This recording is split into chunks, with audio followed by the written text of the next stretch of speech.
the seeds that whisper. Lena knelt at the edge of the small garden behind her house, letting the morning sunlight spill over her shoulders like a warm blanket. She closed her eyes for a moment, letting a gentle breeze carry the faint scent of wet earth and clover to her face. Around her, the patch of earth was a secret world of green in the middle of the neighborhood. Each blade of grass, each leaf of kale and dill reaching toward the light. Beyond the garden's boundary, suburban houses stood neat and quiet behind overgrown hedges, and at the far edges, she could see the steel skeleton of a new apartment building rising near the sky. Silence and nature still ruled here, even as the city crept closer day by day. Kai, Lena's younger brother with tousled hair and a perpetual grin, burst into the patch barefoot, chasing a golden butterfly. His laughter was like wind chimes in a breeze. Lena smiled at his boundless energy as she guided his hand to place newly sprouted pea seeds into the soft soil. Kai was playful and brave, digging holes before asking and accidentally splashing a little water on himself. "Oops," he said, grinning. Lena giggled, wetting the corner of a drooping marigold. "Careful," she said softly as she carefully lifted the little flower. The marigolds love drinking water gently. As Lena tended the plants, she paused now and then, her eyes half closed, listening. The leaves quivered around her fingers as if giving a shy greeting. A faint, warm voice brushed her palm like a secret only she could hear, and she whispered back, "Hello, little one." Only the children could hear the garden's breath. Kai watched her, puzzled by the quiet talking. Lena pressed her ear to the earth and smiled, eyes distant. To the insects and roots, Lena was a friend, and they spoke to her in rustles and breezes. In the warm kitchen at the back of their house, Lena and Kai washed up for lunch, while Grandma Atsuko tended her herb garden behind the stove. Sunlight filtered through the open shoji door, bringing in a gentle breeze and the distant song of cicadas. A wooden table was spread with small bowls of seasoned rice, miso soup simmering in a pot on the stove, and freshly cut radishes ready for pickling. The spicy scent of ginger and shiso leaves filled the air as Etsuko laughed at Kai's muddy hands and insisted on drying them with a soft towel. My, she said, "we have little farmers here," and ruffled Lena's hair too. The grandmother's eyes were gentle and wise. Her hands smelled of rosemary and earth. As they ate, Etsuko shared stories of the land from long ago, of how she once walked these fields as a girl and talked to the wind. "When you were your age," she said, "I heard the voice of the bamboo shoots telling me they were thirsty. It seems these plants are growing you just as much as you are growing them." Lena smiled into her bowl, warmed by her grandmother's words.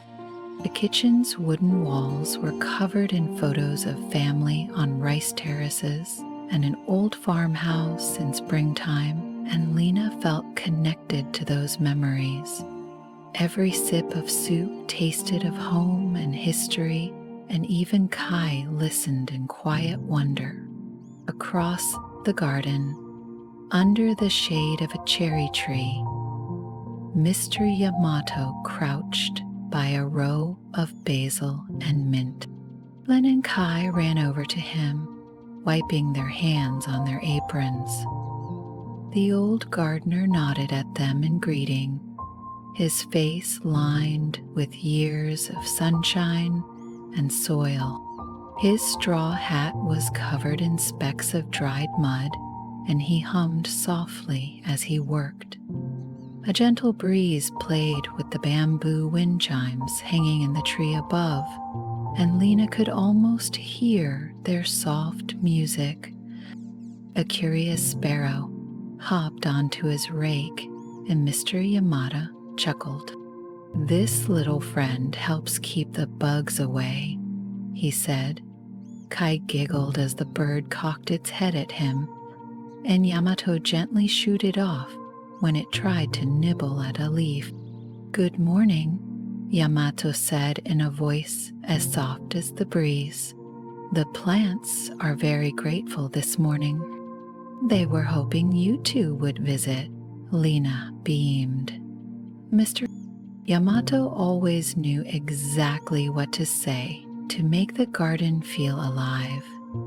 He showed Kai how to check the moisture of the earth with an old spoon and shared stories from his own childhood farm. "A seed is a little promise of tomorrow," he told them, gently pressing a seed into Lena's hand. "Treat it kindly, and it will remember." As Lena pressed the seed into the rich black soil, Mr. Yamato's eyes twinkled.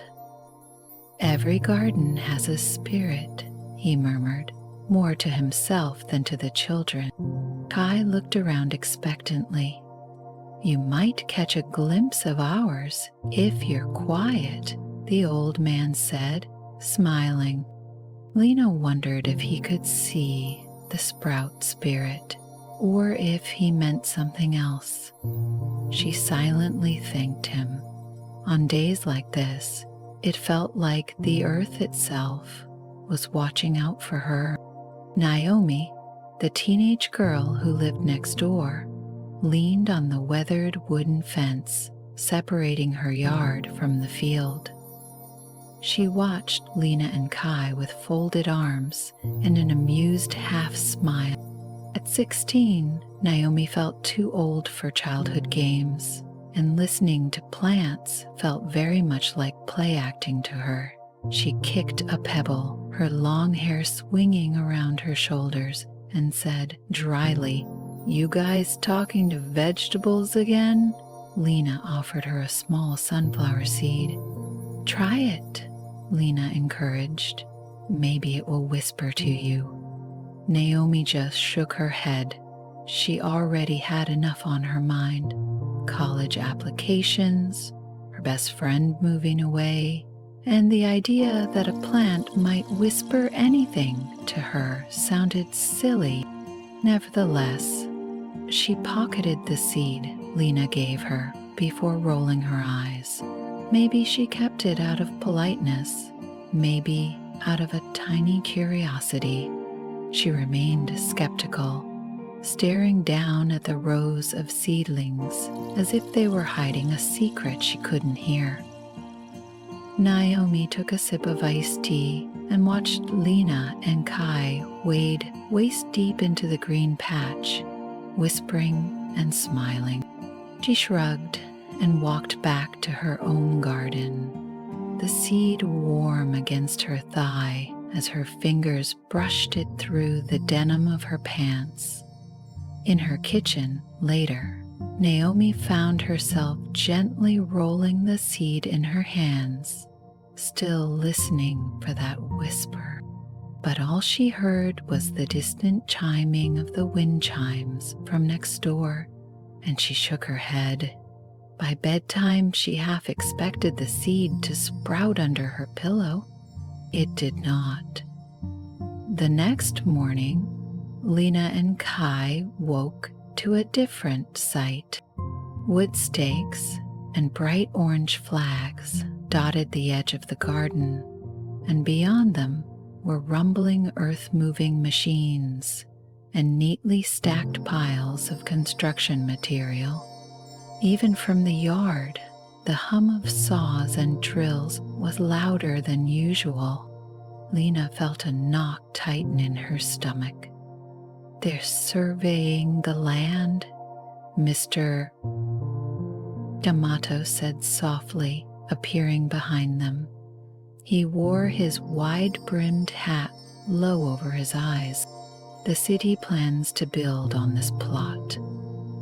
Lena's heart sank. This little patch of green was their refuge, their friend. She knelt and brushed her fingers through the soil, feeling it tremble. The plants around her stiffened for a moment, as though bracing themselves. Kai clenched his small hands. "Our garden?" he whispered. This time, Mr. Yamato nodded. "Sad. The mayor wants a shopping center." "I'm sorry, children." Something unexpected happened. Where yesterday only straw flowers had stood, now a row of tiny sunflowers peeked out of the earth. In the corner, where only cabbage leaves had been, a cluster of wild daisies unfurled all at once. It was as if the garden had gathered courage overnight. Lena gasped at the new blossoms, and Kai grinned widely. "We're here," Lena told the flowers, trusting their hidden language. Her heart ached at the thought of losing them, but the plants murmured back in wind and warmth, "We'll fight with you. We'll fight with you," came the gentle rustle of leaves. Lena closed her eyes against tears of hope and fear. She promised silently to do her best to protect them. Later that day, Lena and Kai returned to the garden with renewed determination. The sky was silver bright through high clouds, and a gentle breeze stirred the growing leaves. As they entered the patch, Kai spotted something unusual at the base of a newly sprouted sunflower. A tiny, glowing figure perched on a broad leaf. The creature was no bigger than a sprout itself, with fragile green limbs and a head like a bright dewdrop. It shimmered softly in the afternoon light. Kai gasped. "Lena, look," he whispered excitedly. As they approached, the little being waved in a silent greeting. Lena's heart fluttered. The sprout spirit, she realized. The elusive guardian of the garden. Only she and Kai could see it. The spirit brushed one gentle hand against Lena's arm. A warm, fluttering breeze curled around her like an embrace. It smelled faintly of fresh rain and basil. Lena closed her eyes and felt its emotion. Quiet hope. Kai reached a careful hand toward the spirit. In response, it danced upward on a swirl of wind, leaving a trail of golden motes. Every so often it drifted to a plant, brushing a leaf or tickling a blossom, as if encouraging the whole garden to grow stronger. Lena whispered to the spirit, "Thank you for staying with us." A zephyr rustled the jasmine vine as if to reply, making Lena smile through tears of gratitude. Kai giggled and touched a mint stalk, murmuring, "Don't worry, little guy, we'll protect you." Over the next few days, the garden transformed as if the very air had become enchanted. Pumpkin vines coiled thicker and rounder, nodding bright orange buds toward the sun. Morning glories unfurled their purple trumpets each dawn, and the entire patch hummed with the steady buzz of bees. One afternoon, Kai found Lena planting the sunflower seed Naomi had given him, and they both knelt to press the little brown grain into the earth. "It's our secret now," Lena told Kai with a smile. Just then, they noticed Naomi again at the fence, biting on a pencil and watching them. Kai waved her over. "Naomi, want to help us water?" he called out. Naomi hesitated. She folded her arms, then sighed and shrugged, walking around to the gate. She took the watering can from Lena, lifting it with effort to pour around the sunflowers. The weight and movement of the water tickled her arms in tiny, cool splashes. For a long moment, Naomi stared at the glowing seed she had planted, now nestled in the soil. A warm breeze swirled around her ankles, as if wrapping her in a soft shawl of relief. Naomi took a sip of iced tea and watched Lena and Kai smiling at the plants. She gave a small smile of her own, feeling something important she didn't yet understand. "You two talk to plants, huh?" Naomi said quietly. Lena nodded. "We do," she said. "They listen." Naomi glanced up at the swaying cornstalks and thought she heard a faint rustle, almost like laughter. She tucked her loose hair behind her ear and laughed too. "Well, if they can talk, maybe they could tell Mr. Yamato where I left my sneakers," she teased, and Lena and Kai laughed together, the tension easing a little. That evening, a sudden summer storm rolled in from the west. Gray clouds billowed above the field, and the air tasted like rain. Lena and Kai hurried outside with an umbrella and baskets, determined to gather as much of the harvest as they could before the worst. Thunder rumbled in the distance like a warning growl. They worked together, picking tomatoes and cucumbers as the first drops fell. Lightning flashed, and a hot gust of wind knocked the umbrella from Lena's hand. She gasped as the basket of herbs tipped over, scattering basil and mint across the path. "No!" Lena cried, trying to scoop them back. Kai dashed into the rain, pulling a tarp from the ground to cover the remaining plants. But the wind was too strong. The tarp whipped out of their hands. A large branch broke off from the old cherry tree and cracked onto the tomato cage. Several vines snapped beneath the weight. Benach ran toward the sound and saw the damage. Cabbage leaves tore off, the basil plants lay flat, and one of the young cherry trees was badly broken. The little sprout spirit, trying to hide from the storm, could be seen flickering in and out of sight, tangled in wet grass. Kai knelt to free the sprout spirit, speaking softly. He brushed rainwater from its tiny body. Lena joined him, her heart pounding. She squeezed the spirit gently, hoping for its comforting warmth. When nothing came, Lena's eyes filled with tears. "Why aren't you talking?" she whispered. The garden was drenched and battered, but usually it would still speak. No, there was only silence except for the rain. Trembling, Lena looked up at the dark sky and shouted, "We're here! Please, tell me we can fix this." Her voice was swallowed by thunder. The plants around her hung limp and quiet. Many. Lena clapped rainwater from her hands, stunned, realizing the voices she relied on were gone. Silence fell like a heavy blanket over her. Only Kai's concerned face hovered above her as she sobbed.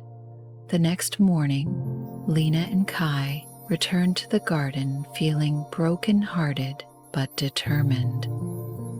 The sky was pale and quiet, as if nature itself were catching its breath. Naomi found them huddled by the battered basil plant, rinsing mud from its leaves. She immediately began helping, retrieving a bucket of water and gently pouring it around the torn plants. "I didn't mean for any of this," she said softly, avoiding Lena's eyes. Lena, still trembling from the storm, managed a small nod. "I know," she whispered.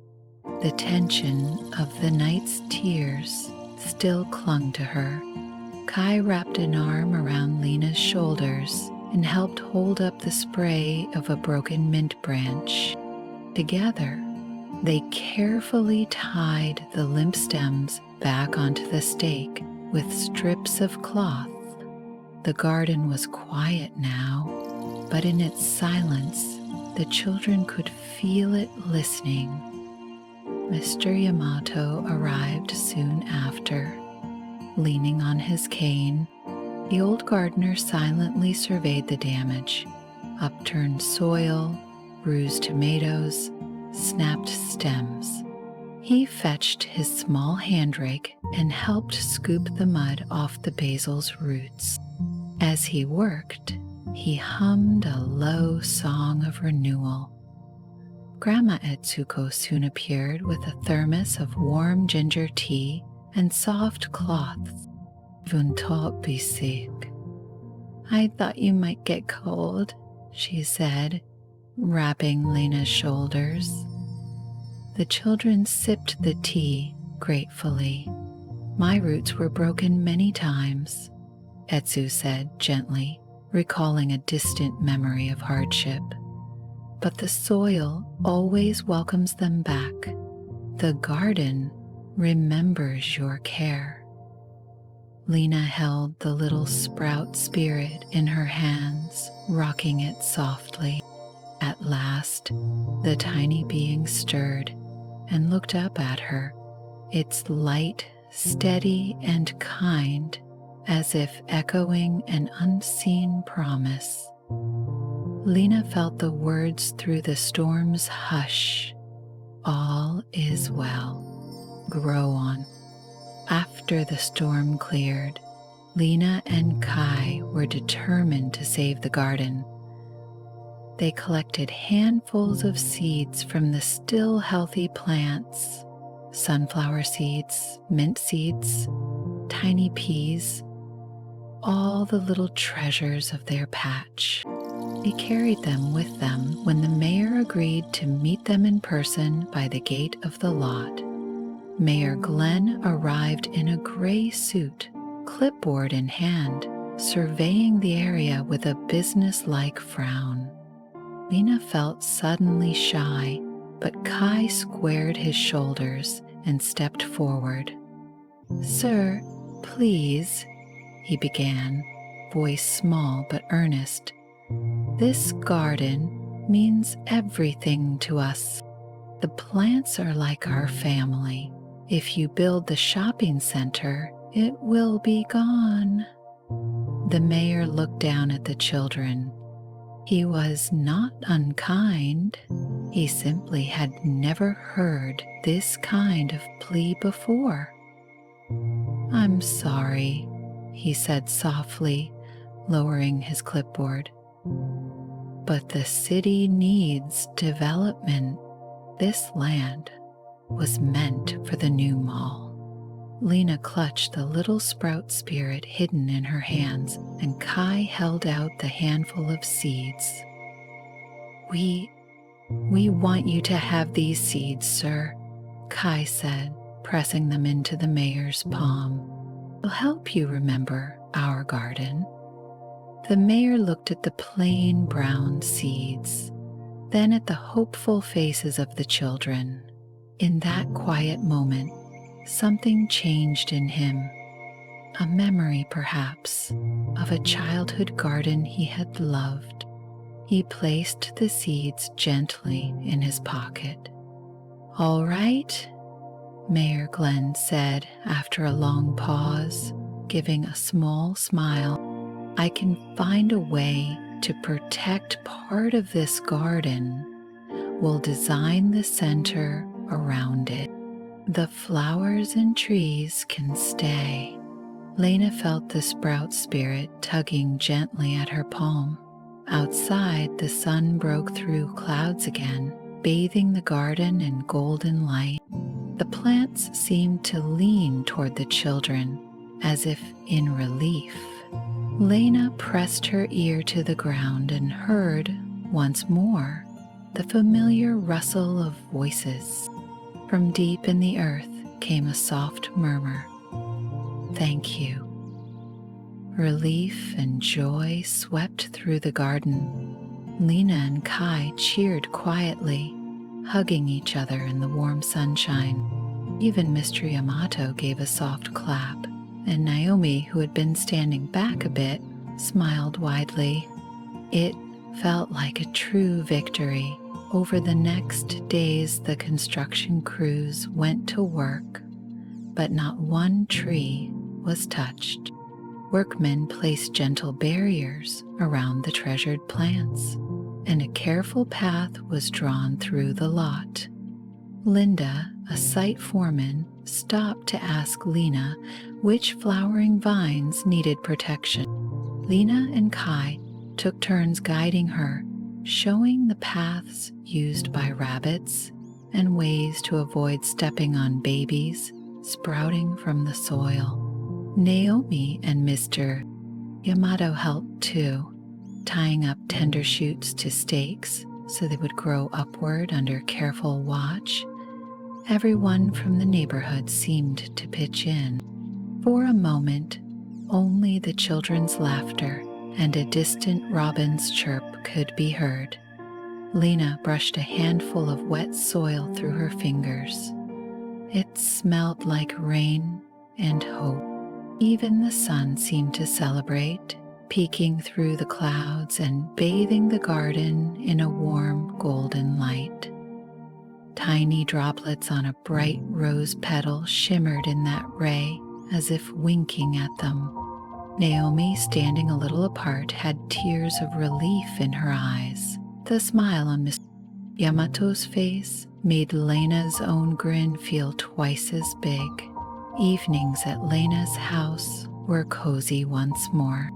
In the kitchen, Etsuko used basil from the garden to flavor her miso soup, and Lena could not help but inhale its familiar, soothing aroma.